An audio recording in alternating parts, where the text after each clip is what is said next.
Good morning, everyone. Lulan Hobo.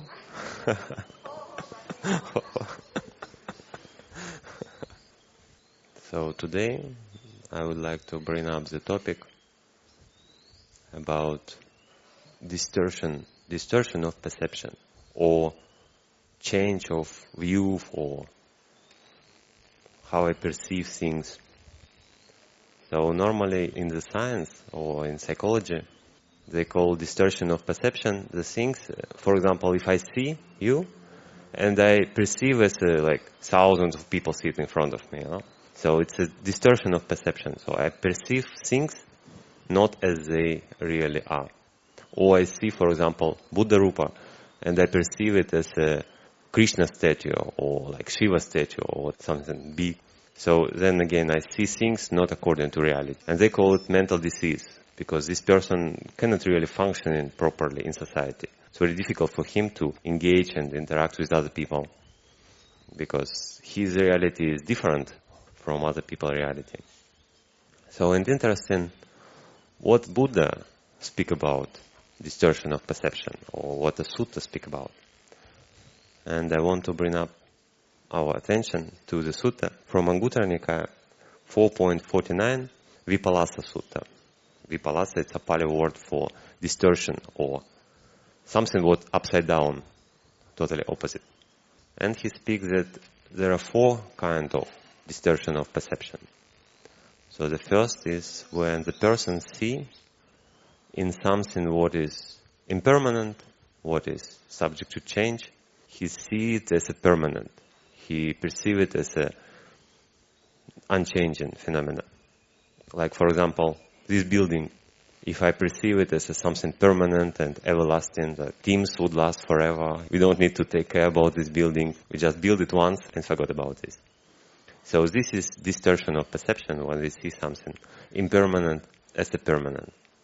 Then next one, when the person sees something what is have a nature of suffering or dissatisfaction, cannot bring full satisfaction, he sees it as a happiness, satisfactory.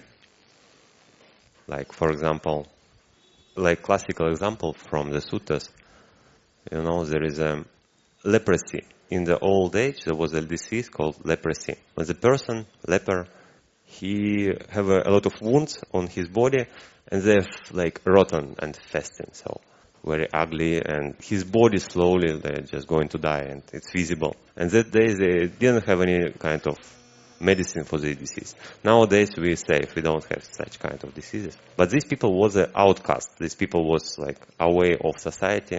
No one want to speak with them or say it like this. It looks very disgusting. And these people usually sit near the fire and burn their wounds or some limbs, because this disease comes together with irritation. They always itching.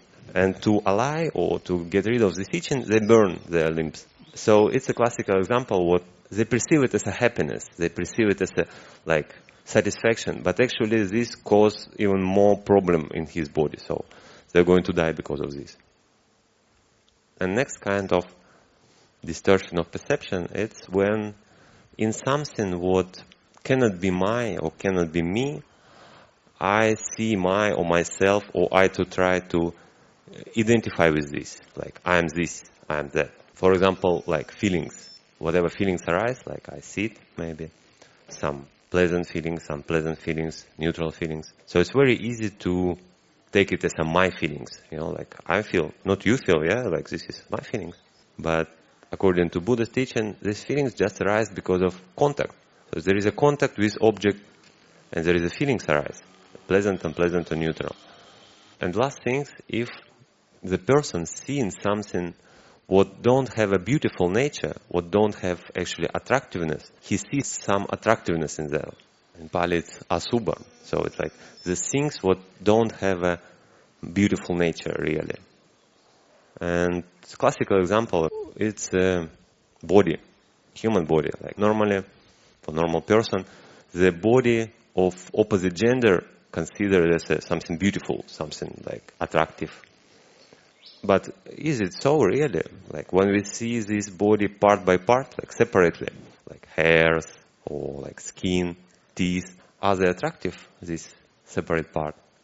When we go to shower, for example, and after shower, there is hairs. Are they attractive? Do I feel pleasant feelings toward them? If they my hairs, okay, maybe I can tolerate. But if it's someone else, disgusting, Or teeth, like when they removed my tooth, it was white tooth, very nice, but with blood and like separate. I cannot feel attraction toward this tooth, But when it's on the person, like nice smile, white teeth, and nice hair, it can be attractive. So this attractiveness usually comes from hormones, from some chemistry, from some even instinct. But by itself, this object, there's nothing attractive there. And the opposite is true.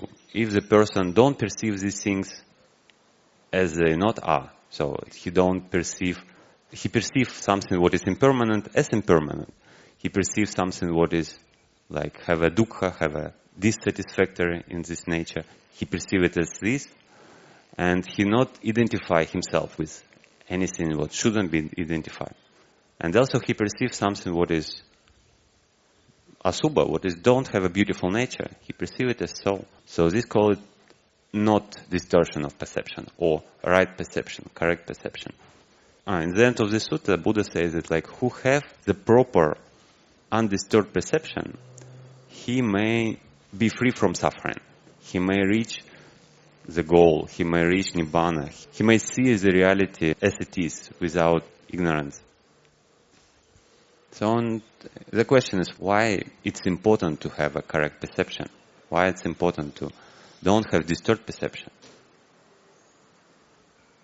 And it can be seen like if we want to be free from suffering, then this attitude with the right perception can be very helpful.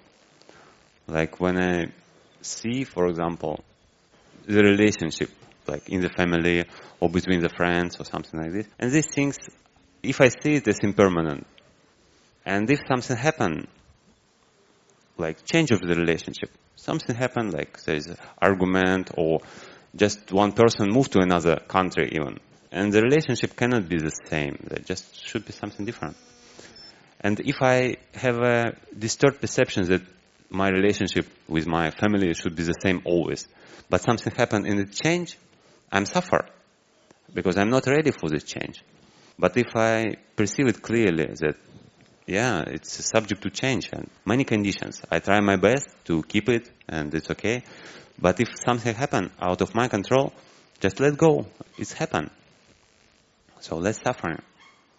Then if, for example, I see something like food, any kind of nice, pleasant food, what I like sweet or spicy or whatever.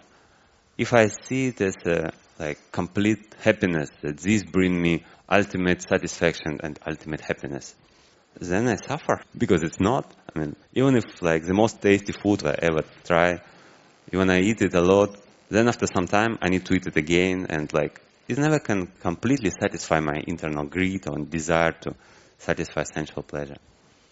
So then again, if I don't see this as ultimate happiness, I'm not suffer. I'm not try to stuff myself with nice food. Also, if I see something what is not actually me, if I see it properly, that I don't identify myself with this, then I'm not suffer. Like, for example, thoughts.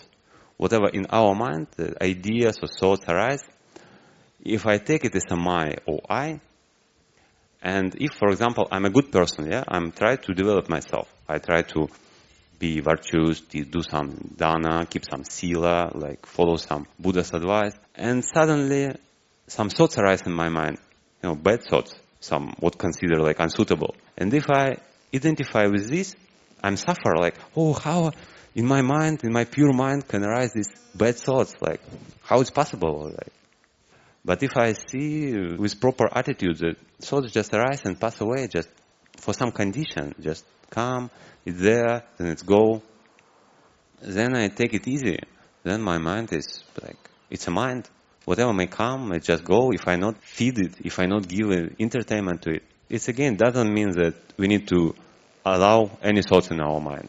There are techniques how to develop proper thoughts, how to get rid of or abandon improper thoughts.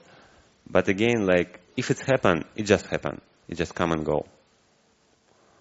And also with body, if I perceive body or anything else, something as a beautiful and attractive, what really don't have this nature, I'm suffer.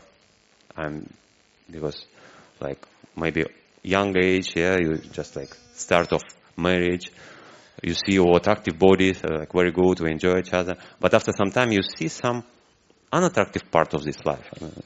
Surely it's come when people live together. And then if you're not ready for this, if you think, oh, this body is always beautiful, always attractive, you suffer.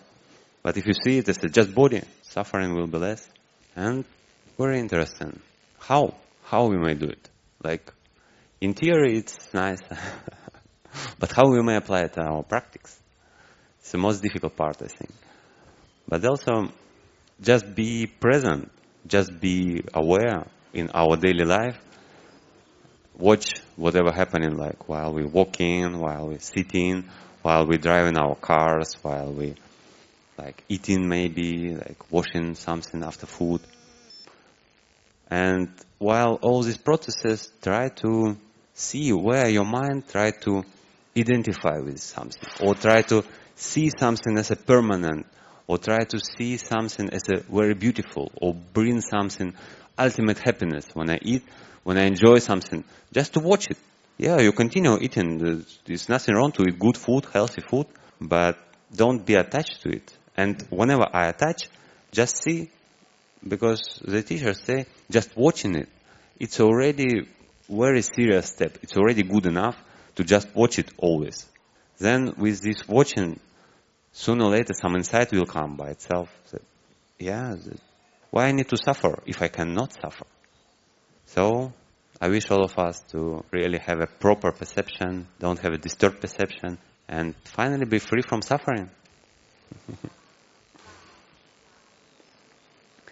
So let us mentally invite our departed relatives and all friends and all beings, and invite them to rejoice in our good deeds, in our Dhamma sharing, in our dana, in our wholesome deeds.